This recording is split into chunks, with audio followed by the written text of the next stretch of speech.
সাধারণ লোক তো বুঝেই না, আর যারা আলেম সুবিধার তারা তো এই শ্রেণীর সব, কে কারে বুঝাইব? এরা শয়তানের দ্বারা এমন প্রতারিত হয়েছে যে আকল বুদ্ধি নষ্ট হয়ে গেছে। যে বলছিলাম যে এই যেমন আফতাবুজ্জামান, তার ছেলে মতিমদ আফতাবি, সে তো ওই মুক্তশিল্পের অনুবাদ সেই করছে মূল, তার অনুবাদটা সুন্দরী করছে। তারা বাপে আফতাবুজ্জামান মোটামুটি তারা বড় অলি আল্লাহ মনে করতো।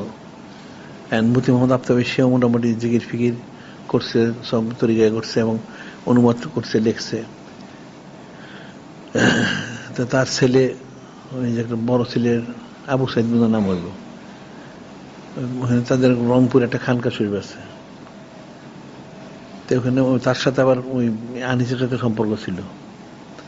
তো মাহফিল করলাম, আমরা ছিলাম ওখানে এই সারিটা হুজে, সে দেখা করতে আসছে, দেখা করলো, অনেক কিছু জিজ্ঞাসা করলো, জবাব দিলাম।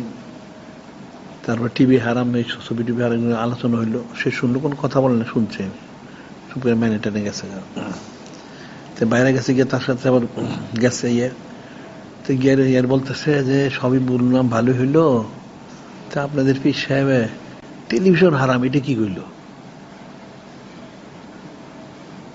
ওই লোকটা সে কদিন ওসিন, সে কইতেছে টেলিভিশন হারাম, এটা কি? ওইটা কিন্তু অনেক কিছু শিকার আছে। নাউজুবিল্লাহ। মানে কিভাবে তারা প্রতারিত এবং বিভ্রান্ত।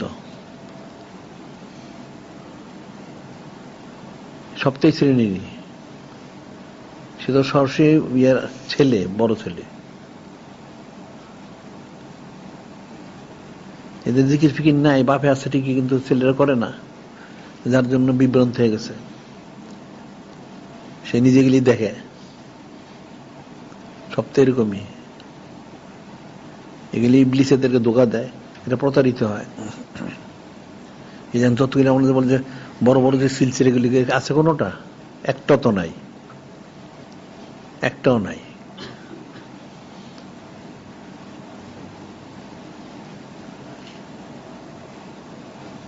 এর মূল জৈনপুরি দলে তাদের মধ্যে নাই কিছু, হুরসবে তাদের মধ্যে নাই কিছু।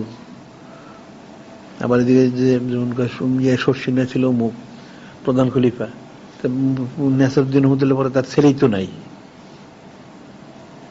এই আবু জাফর সাহেব, সে নিজেই তো এলেমালো বিচ্ছিন্ন। তার মুহবিল্লার কাছে আরো গুমরান, পর এটা আরো গুম রয়েছে, এটা পুরো কাফের হয়ে গেছে। এটা নাম কি এখন কাটার?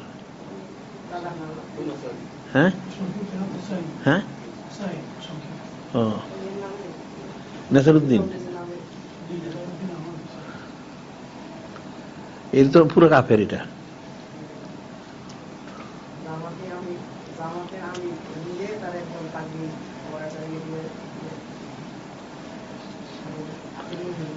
হ্যাঁ,